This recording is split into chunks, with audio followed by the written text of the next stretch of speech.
Happy Taco Thursday. And I know it's been a minute since we did some Dallas Cowboy talk. I got my co-host in the building, Shane. How's it going, Shane?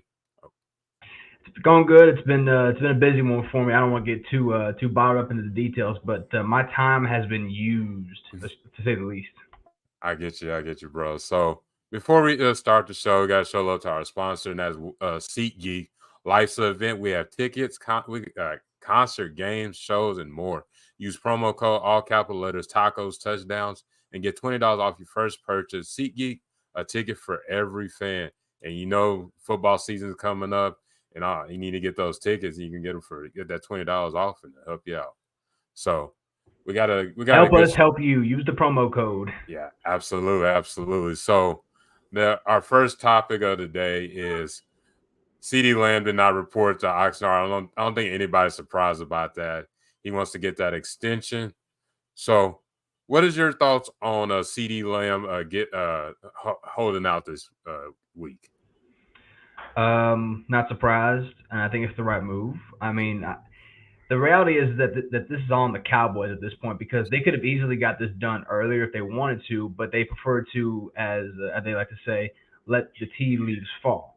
And the problem is these leaves have been falling all off season, and players like Amon-Ra St. Brown and Justin Jefferson and Michael Pittman and other receivers keep getting paid, and all it's done is raised CeeDee Lamb's asking price. Now, I don't think anyone's expecting him to ask or even be rewarded with the same price that Justin Jefferson was given. Justin Jefferson is arguably the top receiver in the league. CeeDee Lamb might be in that echelon, but a lot of people might regard CeeDee Lamb at best to be the second best receiver. The pro I wouldn't expect him to hold out to once games start because the thing is the Cowboys learned their lesson a long time ago with Emmitt Smith when he held out through training camp and he missed the first two games. They went 0-2. They weren't the same without him. The same thing would happen with the Cowboys if CeeDee Lamb were to hold out into the season. He would lose some money, but the Cowboys would lose some games. And I don't think the Cowboys do that because even though I don't believe Jerry and company had the stones to do a full-on rebuild or to literally, as he would say, go all in, I do believe that when it's time to come to the negotiating table, at the very least, they pay the players that they want to pay. What's frustrating is that it's taken this long, and at this point, Cowboys fans' apathy has grown, and CeeDee Lamb's price tag has grown, and all it's done is really worn down the patience of the fans, the media, and everyone who follows the Cowboys. Yeah, absolutely. They could have handled this contract earlier before the Justin Jefferson contract, but they didn't. They've been doing this for forever, where they wait until the last minute, and like you said, they're not gonna wait until the season. Both of them gonna lose money and everything.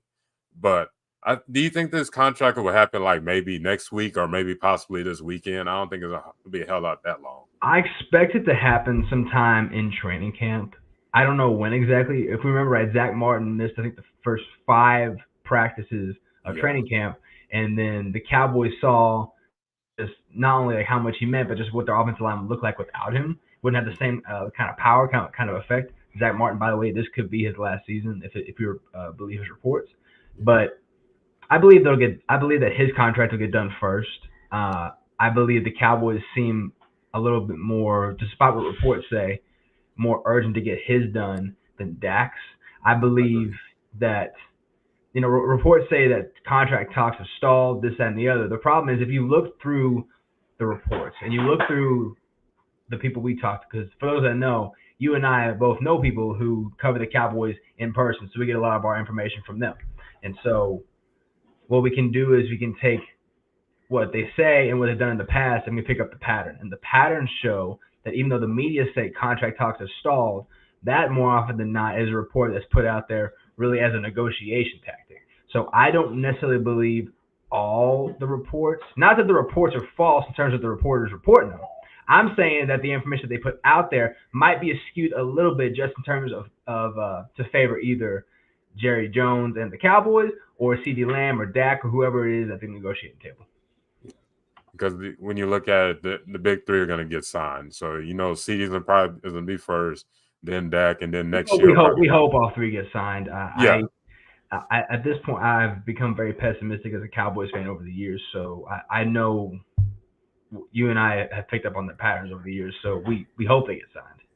Yeah, I'm not gonna lie, it's kind of been one of those pessimistic type of off seasons.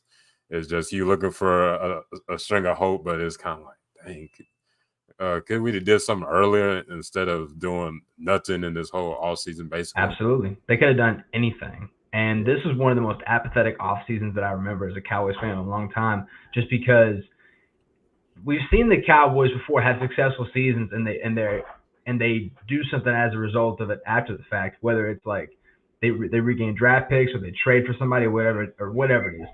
Yeah. This past off season, it took them, I think, through the first week before they Eric Kendricks, who was their first free agent signing. Yeah. They didn't really make any trades. They haven't signed their own guys. So everything they talked about, they've lied about, essentially. Yeah. Like, hey, we want to draft and develop our own guys. We've done that. Now sign them. They haven't done that. If they don't want to sign outside free agents, that's fine. But they go weeks until they sign one, and then another few weeks before they sign another. They've signed more players from the UFL this offseason than they have from the NFL free agents. That's a fact. They signed. Yeah. They have brought more guys to camp who were from the UFL than there were NFL free agents that weren't already on the practice squad or on futures contracts. Yeah. I'd have felt better if they'd have just said, when we're going all in, we're just gonna go all in on the UFL after the season's over. That'd have felt a little better. It'd have still been salt on the wounds, but like, dang, there really hasn't been much movement in this off season. But before we get into our second topic, quick shout out to Kyle Yeomans, who reported about practice one today. So impressed with the DB's effort all day. Hoffman looked clean and powerful in offensive line drills. BB has to do some work in the shotgun snaps, of course, because he was a guard and a tackle at Kansas State. Neither backup quarterback looks impressive in the first day. Sorry to anybody thought Trey Lance is going to be QB1 so far. And Demo and John Stevens look good in post-injury. So what do you think about those notes that shout out to Kyle Yeomans again? Yeah, Kyle's our boy. I've talked to him from time to time. I've talked to him also not only just about Cowboy stuff, but about dad stuff because he's a first time dad, just the way I was a first time dad. And I said, I don't want to go out there and talk about the details of it, but like he didn't answer his messages right away, but it's fine. He's a busy guy. It is what it is. That's understood. But he's what we like about Kyle first of all is that he's one of us. He is a fan who happens to be able to work for the team. Or work covering the team, however you want to phrase that. But like that's something you can appreciate with the guys like him and Patrick Walker, people call him Nosy, guys like that, guys who were fans and they got those people. They were us. That's why they're part of the nation. As far as the report goes, I ain't surprised that BB needs to work on his snaps. I firmly believe that going into camp, that Mike Solari, the offensive line coach, wanted to go the veteran route to start off anyway. I think he wanted guys like Tyler Guyton and Cooper Beebe to earn those starting jobs. I think he is more reliant on guys like Shuma Idoga and Brock Hoffman to come in and start, and we'll talk about that starting stuff here in a second. Yeah. So I ain't surprised by that. I believe that he still has the ability to get the job done. It shouldn't be a surprise that a guy who didn't really play center would have a hard time going back to center because he hadn't played center, I don't think, since freshman year at Kansas State or his redshirt year. And what I do like to hear, though, is John Stevens, the tight end, who I was going to make this team last year, but until he tore his ACL, he's come in, and I think he really is going to push for that tight end 3 or 4 spot, along with Brevin Spanford, the undrafted free agent out of Minnesota. And eventually, one of those guys, I believe, is going to supplant Schoonmaker as tight end 2. So, again, it's first practice. It's all in shell. It's all just helmets and jerseys. We take it with a grain of salt, but a lot of the stuff that we read in, a lot of that is more mechanic driven. The mechanics of John Stephen Jones. Can he run still? He can still run. Cooper Beebe, can he block? Yes, he can. Can he snap the ball? Not all the way. If you remember OTAs, they said he can snap under center fine, but the shotgun was an issue. Brock Hoffman is more developed center. He was gonna have an edge there. These things take time, so I would tell Cowboys Nation to be patient with these guys that we have promise on and not expect too much right out the gate. I agree. But man, John Stevens did look smooth in that route that they showed in one of the clips. I was excited about that. So yep. So going into that second topic, so this is the one you sent to me is what starting spot on the Cowboys roster is up for grabs. So How many you got so far? I got two of them that I think are up for grabs. See, I think there's five. I want Oh, to you know got what two, I want a two you here, and see if it's two of mine. I'm just curious. okay. So we just talked about a center. That's up for grabs right now. When you think it's between Brock Hoffman and Cooper Beebe. When you think of Brock Hoffman, he's that lunch pail guy. He's the one that comes in early and leaves late type of guy. Doesn't have all the physical traits you would see in Cooper Beebe, who is this absolute mauler that you've seen at Kansas State. But he's the guy that has experience as a center, while Cooper Beebe is developing into a starting center eventually. And then my second position, I would say, would be running back. I, I wouldn't say Zeke set in stone is your starting running back. It's going to be running back committee, but I think Rico Dowdle has a good chance. He's that one cut and go type of running back. Doesn't have the elite speed that you look for in your starting running back, but he's a solid running back. It's just the injury history is the biggest question, and hasn't been a starter for the team. Zeke Elliott, he just turned 29 this week. I know that's a young age and other specs, but at running back, that's kind of like elderly age. But he still has be that short yardage back, but it has still some of that explosiveness in his game. It's not as on the consistent basis like you thought when he was in 2016. And both can offer things in the receiving game, but I think that's one of the big battles I got is in running back and center. Who's your five? Well, you already named two of them, running back and center. I would take it one step further. I don't know if TJ Bass is out of the center competition or if they want him strictly playing guard. I think TJ Bass is going to be the future starter at right guard, by the way, because I think if Zach Martin does retire, then they have all the faith, and I do too if TJ Bass is filling in there. But yeah, center and running back are definitely of those two.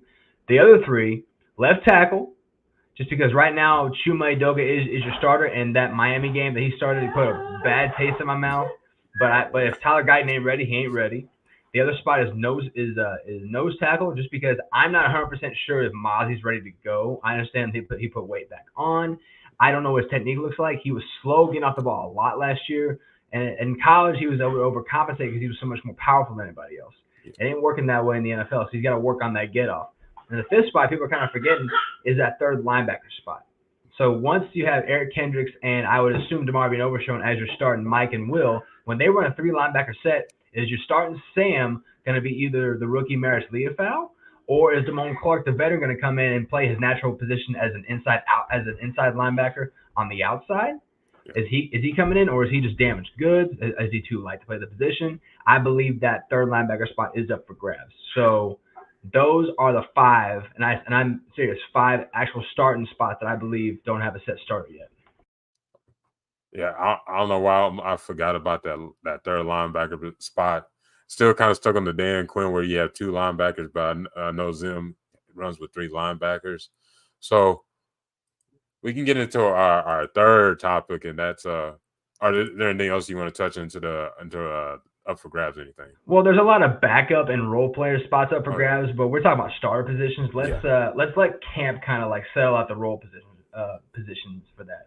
Yeah, I definitely agree. So our next topic is shout out to the Athletic on this. So they did a pre-training camp NFL power rankings. I know training camp has already started and everything, but I think this is a fun little talk that we got right here. So of course you have Kansas City Chiefs at number one. They won the Super Bowl. Now, is this the power rankings for all 32 teams going into training camp, or what they expected once the season starts? Like, is it just going to training camp? It's going into training camp. I'm looking right. Okay. Do you have the list in front of you, or are we just gonna like list off like the top? Because yeah, I could let me get it right here. Yeah, visual aids help. Yeah, I'm a visual person. I should. I got you. Okay. Well, the Chiefs being number one doesn't surprise anything. If you hear music in the nice. background, that's my daughter. Don't worry about that. Okay. That's all good. Detroit number three. Okay, well, number two, I'm guessing is San Francisco, since they talked about Brock Purdy. So Detroit is number three. Okay. Number four, Houston. Them being the second highest ranked AFC team is a little surprising to me, just because Baltimore is still good, but Baltimore they have right there at 5. Okay. Cleveland at 6. I think that's too high personally. But go on. The Cowboys at 7th. I think that's too high also. I'm just curious. Round up the top 10. Go to 8, 9, and 10 for me. Yeah, I got you. I want to see what that looks like. Green Bay. Okay. Buffalo. Yes. I think it's a little low, to be honest. And Philly. Okay. So right away, right away, I think I get the love affair with Houston because they are young and they're an up and coming team. DeMeco Ryans is a hell of a coach. C.J. Stroud had one of the better rookie quarterback seasons we've had in the last decade. It's up there with Dak's rookie year as a quarterback. It really is. That's it. Um, I'm always hesitant to give those rookie quarterbacks their due in year two, just because I've seen a lot of those guys have a really great rookie year and then do nothing after that. I've seen like RG3 is like no offense to RG3, he's like a prime example of a guy who had a really great rookie year but never saw the same success again. And there's others like that. Carson Wentz is like that, but for his second year than anything else. So I'm kind of hesitant to put Houston that high, especially above Baltimore. I would even put Buffalo right now above Houston just because of my respect for Josh Allen and the way that defense is built. They've rebuilt that offensive line. It looks really, really good. But I get it with no more Stephon Diggs, even no more Gabe Davis. There's going to be a lot of attention at throwing the ball to the tight ends with guys like Dawson Knox and Dalton Kincaid. Dalton Kincaid. Thank you, Brent. Thank you for that. Yeah. So if right now, I even Cincinnati with the healthy Joe Burrow, I would have at least right there with Houston. The thing about Houston is though they're young and hungry. They have a really, really good offense. They have a lot of weapons on that offense, so it's hard to ignore them. Yeah. So I get why they're up there. I'm just always hesitant to give second-year quarterbacks that kind of due. If I go down to Cleveland, I think it's way too high. Cleveland, I think, has one of the best rosters in football. I don't trust the quarterback because I think Deshaun Watson is damaged goods. I don't think Deshaun Watson is the same guy. I think people expect him to be that guy because they saw what he did in Houston.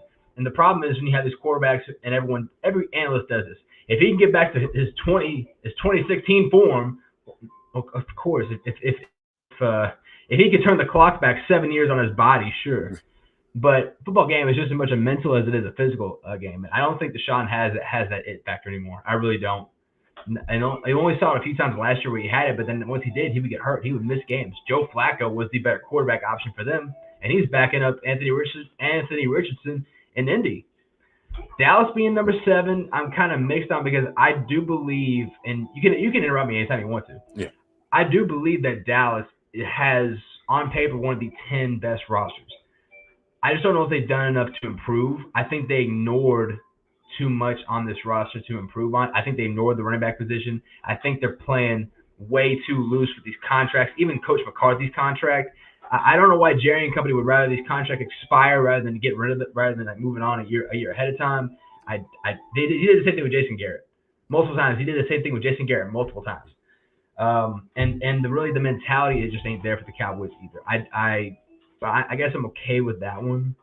I would put them ahead of Cleveland. I would put them ahead of I'd have Detroit ahead of them just because I think the Cowboys on even playing field can beat Detroit, but I think Detroit right now is better run. I think Detroit has a much better upside as of right now, even though I think the Cowboys have the better quarterback. Philly, I think, is going to fall off a little bit. I really think that the way that Philly finished those last 7 games is a lot more telling of who they are than people want to give credit for. I don't think that the addition of Saquon Barkley does much just because you can't really trust him to stay healthy. His career has said the same stuff. And their offensive line is not going to be as good without Jason Kelce. I understand that they have guys like Cam Jurgens who's supposed to come in and be the center, but I think he might be better suited to play guard.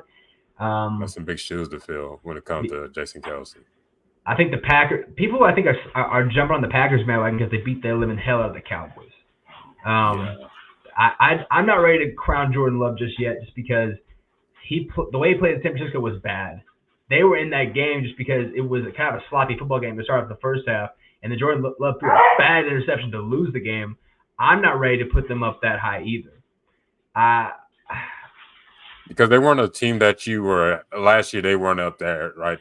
But right when they beat the Cowboys, everybody's talking about how great Jordan Love is. I would actually have the Rams in the top 10. I think the Rams, without Aaron Donald, because they lost that guy at the middle, but they replenished the edges. They have a lot of really good pass rushers, a lot of good pass rush and rotation on that defensive line.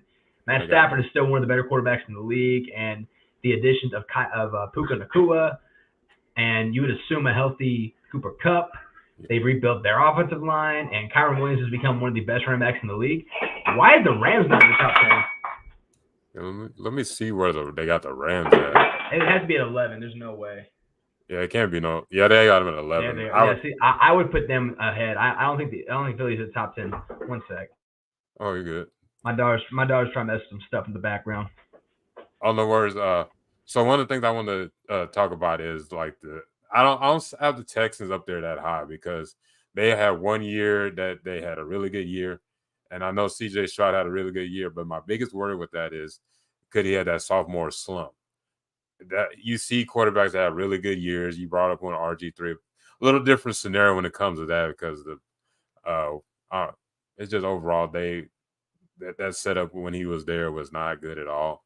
I think when it comes to CJ Stroud, he's definitely in a better situation than what RG3 had. But that's my biggest worry is just that they had a really good year, but can they recreate that same type of team that they had last year? I know they got Stephon Diggs and they got overall a talented team. It's just can they recreate that or be a better team than they were last year when it comes to the Texans? I will say that the team definitely played for D'Amico Ryans, and when a team They plays did. for its coach, they can be dangerous.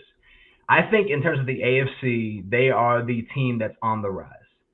The thing about that is though is that right now at the top you have Kansas City, Baltimore, yes, Cincinnati, and Buffalo, and those teams have been a mainstay there because they have good, consistently run organizations.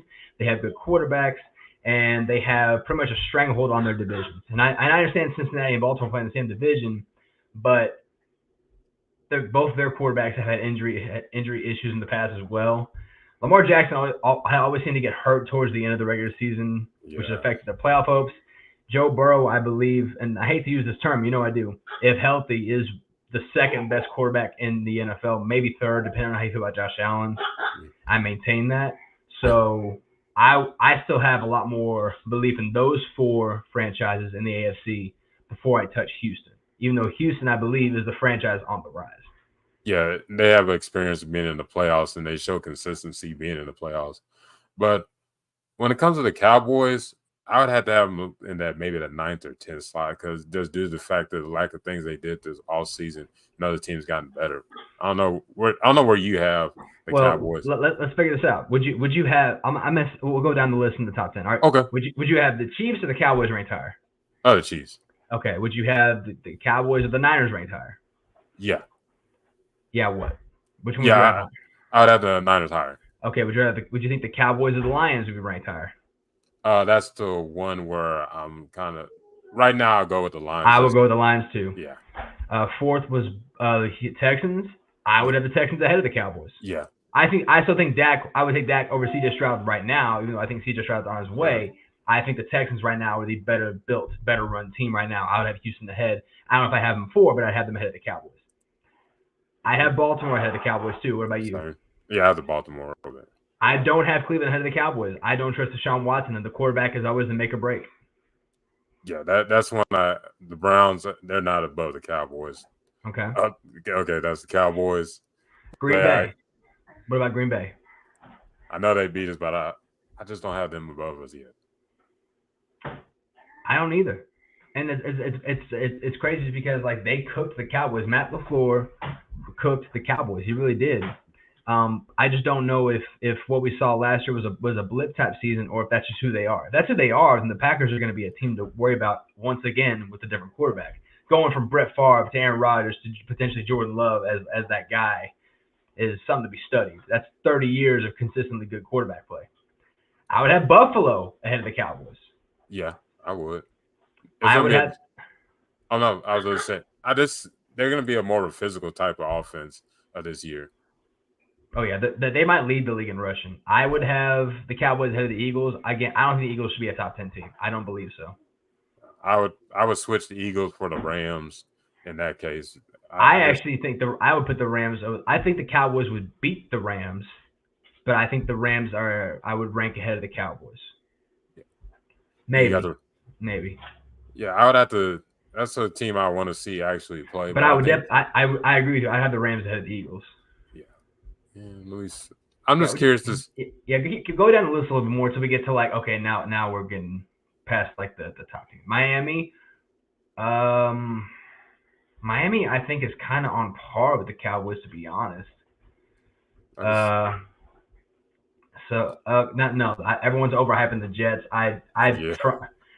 People forget that Aaron Rodgers' last season in Green Bay wasn't all that good. It was fine, but it wasn't all that good. And he only played 4 plays last year, so he's almost 2 years removed from his Aaron Rodgers elite type play. I think they're overhyping the Jets way too much. No, I think that I wouldn't have the Jets up there. Cincinnati, I would have up there. I'd have Cincinnati above the Cowboys. Yeah, I don't get how they have Cincinnati so low. It's because they missed the playoffs, and I think a lot of people have uncertainty about Joe Burrow. He does have injury history. He does, but I just can't sleep at night knowing that I got the Jets over the Bengals right now. Just to be honest. Okay. Yeah. Okay. Keep going. I just want to see like how many more teams we get to till we're like talking like okay now the Cowboys. Okay, the Bears are being way overhyped. I like the way they built the offense. Caleb Williams is still a question mark, and the LA Chargers. I love how they built the offensive line. I don't trust them because they seem to me like all flash, no substance. Like the Chargers to me in LA are what the Clippers are, where they're very flashy, but they don't do anything once the postseason starts. So the Chargers and the Clippers are the two LA franchises that pretty much reiterates towards. Yeah, they always look really good on paper, but it's just paying out. Who's 17? Okay, now we're getting to Atlanta. Okay, so now we got to the point where like we're not even talking. None of these teams are touching like towards the Cowboys. I don't buy the Falcons like everybody else does. I don't. So I think the Cowboys being a top 10 team is fine, but they definitely have some of these rankings a little skewed. Yeah, you can see there's some unbelief in the hype in this ranking, but it's probably not the worst ranking that you probably could find. So let me see. I'm just curious. Let me see who's that. They got. You might as well finish it. Yeah. Okay. So 19 Seattle, 20 is Pittsburgh. We don't know what the quarterback's going to be. Yeah. There they are. Jacksonville 21. Again, what kind of Trevor Lawrence are we going to get? 22 is the Bucks. Bucker Mayfield. The Minnesota Vikings. All that offense, and I don't. The JJ McCarthy quarterback pick was very. It was very Mac Jones to me, if that makes sense. Yeah, I wasn't super hype on the JJ McCarthy. Tennessee at 24. Saints. Saints. Okay. I like some of the moves the Titans have made. I don't know how they're going to look without Mike Vrabel because like that Titans teams that were able to overcome a lot of things because Mike Vrabel's just that good of a coach. Yeah, I thought Mike Vrabel's life free. The Saints are like up against cap hell to where all their best players are hurt. I mean, their best players are old, so yeah. Raiders, their quarter no. The Raiders are going to be better than they were, but they're not going to be. And I'm not ready to buy Washington yet, just because I think Jaden Daniels is going to be a good player. I think it's going to be a headache for the Cowboys, but I don't trust the way that organization's run, and I don't trust that offensive line. The Giants, I think they're too high. The Giants might actually be the worst team in football this year. I truly believe that. They could be. Patriots, that feels about right. That's a good number. I'm actually rooting for Gerard Mayo as the head coach. I like him as a player. Arizona, I think Arizona is being underrated here. I think they could be one of those like dark horse teams because with a healthy Kyler Murray, a rebuilt offensive line, the addition of Robin Harrison Jr., Michael Wilson's second year, and then you have of course Trey McBride, the tight end, his third year. That offense is going to be pretty good. They already had a solid defense. That offense is going to be one to watch out for. So the Cardinals, I'm saying it right now, are going to be a dark horse team. Yeah, that's too low for the Cardinals. I'll at least have them in the 20s or somewhere, but that's too low. Denver 30. I don't know what to make of Bo Nix, so I'm fine with them being there. And then Carolina being 32. That's back-to-back years of being the worst team. There's no way it's 3 years in a row, right? There's no way. I think it was 3 years because I remember they traded that pick. Or was it like? Yeah, dang. They got that pick from Chicago, and they. I have to imagine they'll be better this year. You can't not be. It's really hard to be that bad for that long. You have to be a terribly run organization. And even though I think their owner is a 4-letter word that rhymes with spick head, it's still a well-run team for the most part. They'll be better. They won't be good, but they'll be better. Would you have them ahead of the Giants right now? Yes, I would take Carolina over the Giants. Okay. Yeah. In their situation, I'm thinking about I would have Carolina. They should be a better have a better season. I'm not saying they're going to go make a playoff, a better team than 2-15. So that's pretty much for the show we got this week. But before I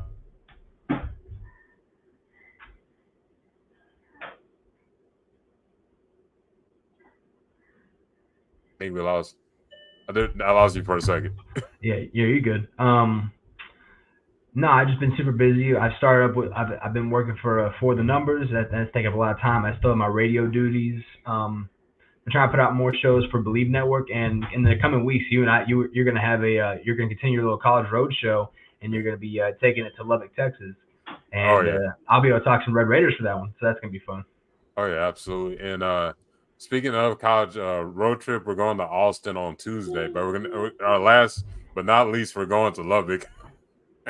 I know Shane's just a big fan of by going us going to Austin on that trip. But then we got I got this. I'm starting writing for the Hook'em headline, so be on Good the for you. lookout for one of the articles this today or possibly tomorrow. But I'll let y'all in the loop when that comes in. But definitely be having a show, 2 shows this coming up week. But this has been Tacos and Touchdowns. Y'all have a great week. Peace.